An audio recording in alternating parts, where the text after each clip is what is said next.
What are the different methods of correlation, measurement of correlation? तीन methods हैं, एक scatter diagram, एक Karl Pearson's coefficient of correlation और एक Spearman's rank correlation. Scatter diagram, अब scatter diagram हम graph पे भी बना सकते हैं और नॉर्मल कॉपी में भी, नॉर्मल शीट पे भी बन सकता है। एग्जाम में अगर आपको ग्राफ पे बोला गया है तो वो ग्राफ देंगे या जैसे मर्जी, वो हर स्कूल अपने हिसाब से चलता है। बनाने का तरीका सेम रहेगा, बनाने का तरीका सेम रहेगा। आपको वेरिएबल्स दे रखे हैं, आपको वो प्लॉट करने, आपको वो प्लॉट करने हैं। प्लॉट करने के बाद, प्लॉट करने के बाद कहां पे आ रही हैं जो डॉट्स आपके प्लॉट कर रहे हैं, तो वो बताएंगे। स्कैटर डायग्राम विजुअली आपको बताना पड़ता है, देख के। एक तो होता है ना कैलकुलेट करा, तो कार्ल पियर्सन और स्पेयरमैन में कैलकुलेशंस हैं।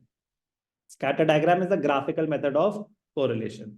Scatter diagram is a graphical method of correlation. ध्यान से देखना, बहुत सिंपल, बहुत स्कोरिंग है। Scatter diagram is a simple and attractive method of diagrammatic representation of a bivariate distribution, purpose to determine the nature of correlation between the two variables. Scatter diagram gives a visual idea about the nature of association between the two variables. It indicates the direction and degree of correlation. However, it does not indicate the degree of correlation in numerical terms. वो ये बता देगा कि positive है या negative है, high है या लो है, क्वांटिफाई नहीं कर सकता। ग्राफिकल मेथड क्वांटिफाई नहीं कर सकता, न्यूमेरिकल टर्म्स में नहीं बता सकता कि कितनी है। It is the simplest method of studying the relationship between two variables. How to draw scatter diagram?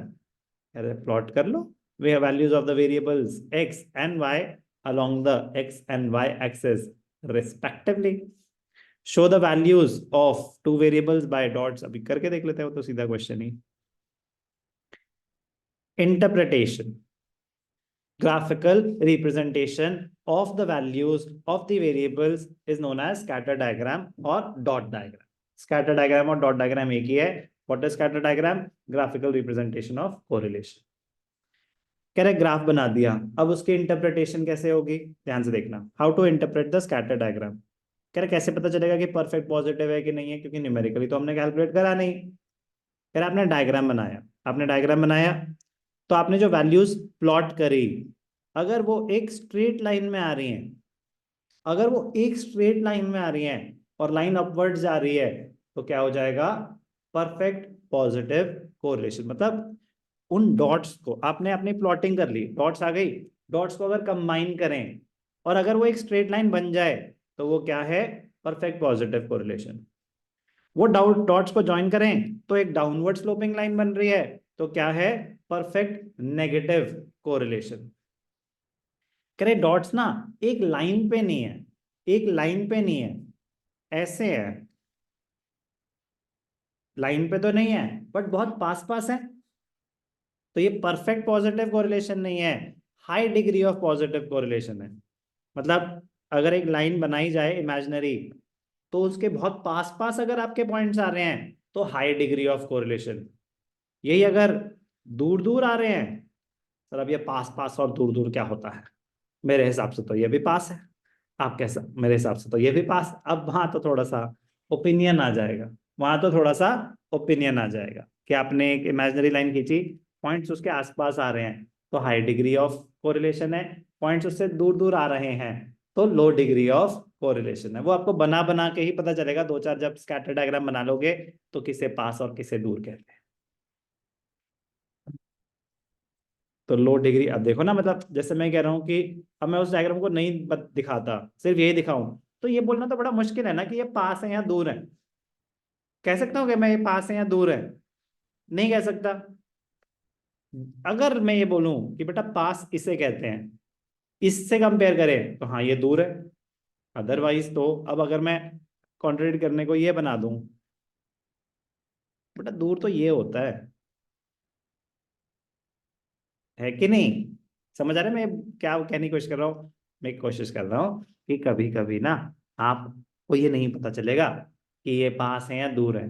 तो पास जब श्योर हो ना कि बहुत ही पास है, तब high degree of positive correlation लिखना, अदरवाइज वो लो में आती है। अदरवाइज वो लो में आती है।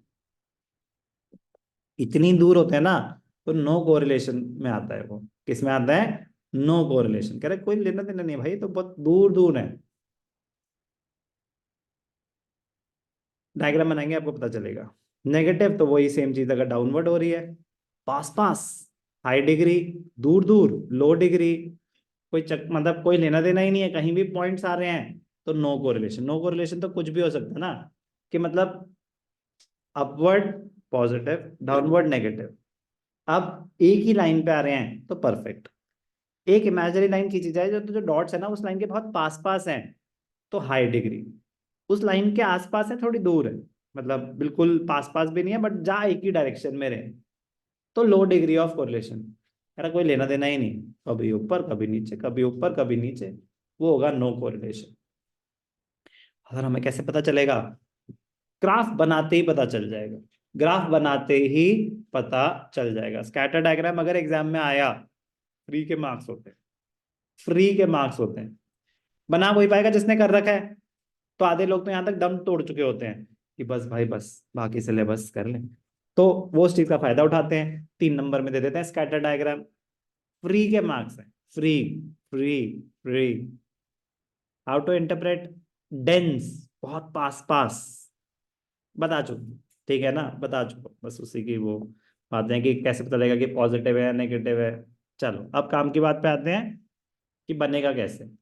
ठीक है।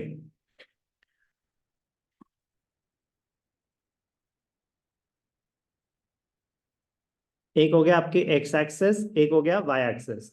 तो एक्स एक्सेस की वैल्यू क्या हो गई? 10, 20, 30, 40, 50। वाई एक्सेस पे आपकी हाईएस्ट वैल्यू 50 है, तो अब आपकी मर्जी है कि आपने 50, 100 वो लेना है। ठीक है ना, 50 काफी है, मतलब 50 से कम लोगे तो फिर पूरा पेज ही ग्राफ में निकल जाएगा, क्योंकि 350 के लिए 7 लाइन्स तो वैसे ही हो गई, एक दो तो एक्स्ट्रा बनानी ही चाहिए। समझ आ रहा है मैं क्या बोल रहा हूँ? चलो यहाँ बना देते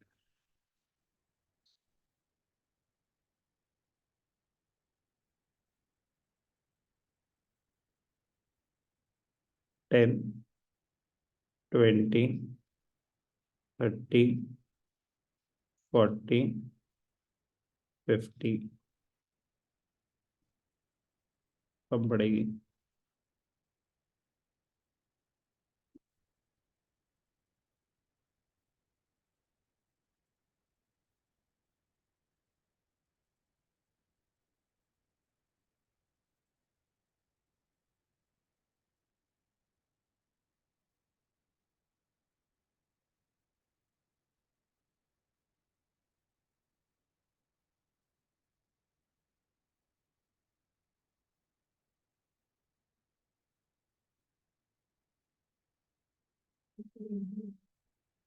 ले लिया ना आप तो 350। अब जब खत्म हो गया, हाँ 50 में भी आ जाए ना। मैं 70 लोगे तो आपका बहुत पास पास होगा, 50 में थोड़ा सा दूर दूर होगा। नीट है, जितना बड़ा उतना नीट। बट बढ़ेगा भी, मतलब जैसे कहते हैं ना कि मतलब फिर तो सर 10 ही ले लेते ना। ठीक है ना, और बड़ा और नीट, फिर मतलब ऊपर एक पेज चिपकाना पड़ जाता है बस। चलो कोई बात नहीं, प्लीज देख लें हो क्या ना है। 10 और 70, तो पहला पॉइंट कहाँ प्लॉट हुआ? 10 और 70, तो 70 इसके बीच में यहाँ कहीं आ जाएगा। ठीक है जी, समझ आया प्लॉटिंग कैसे हुई? 10 एक्स एक्सेस, और ये है वाई एक्सेस। दूसरी वैल्यू क्या है? 20, 140, तो 20, 100। अब यार प्लीज आप पेपर पे बनाना बहुत आसान होगा। मैं बस ये दिखा रहा हूँ कि प्लॉट कैसे करना है। 30 to 10, तो 30 to 10, तो दिख ही रहा है हमें क्या होने वाला है? Perfect positive correlation. तो ये बनाने के बाद फिर आप एक थिन लाइन से ज्वाइन करना। थिन लाइन इसलिए कि ऐसा ना हो कि डॉट्स गायब हो जाए, डॉट्स दिखनी चाहिए। कोई बात नहीं सर, उसके बाद हम यहाँ पे गुलदस्ता बना देंगे। अरे मतलब टाइम वेस्ट मत करना, मैं बस ये बता रहा हूँ कि लाइन जो बना रहे हो कि बस वो एक ट्रेंड दिखाने के लिए है, तो एक थिन सी लाइन बनाना। ऑल राइट, क्लियर है ना? फ्री के मार्क्स। प्लॉटिंग है 7, 15, प्लॉटिंग समझते हो? चलो बेटा अब आपकी बारी। ठीक है ना? अब रीड करेंगे आराम से। सेगमेंट 1 समाप्त हुआ।